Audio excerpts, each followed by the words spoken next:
Hello, so today we're going to be making some holiday fudge. Now, this comes from a recipe that my grandmother's been using, and we've been making this fudge for as long as I can remember. So you saw the ingredients on the screen right there previously, and the first thing you're going to want to do is to take some aluminum foil and line whatever baking tray you're going to be using, and you're going to want to spread the margarine over it. This is to make it so that the fudge doesn't stick. Next, you're going to want to take your 2.5 cups of powdered sugar, 3/4 cup of your milk, and at least 3 tablespoons of your margarine and put it in a pot over the stove and turn the stove on to high heat and then start mixing. You want to melt it down because this is your sugar base that we'll be using for later.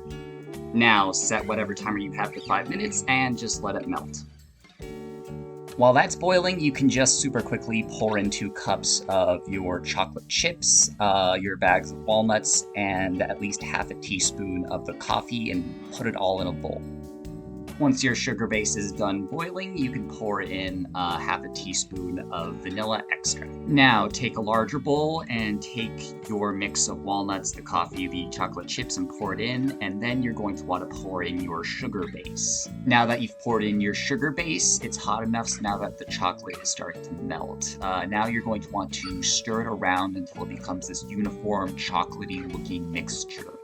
Once it looks all nice and homogeneous, you're going to want to pour it into the margarine-lined pan you prepared earlier, and then you're going to want to make sure it all evens out. Now just place this in the fridge, time it for 5 hours or just leave it in there overnight, and by the end of it, you should have some nice, delicious holiday fudge at the ready.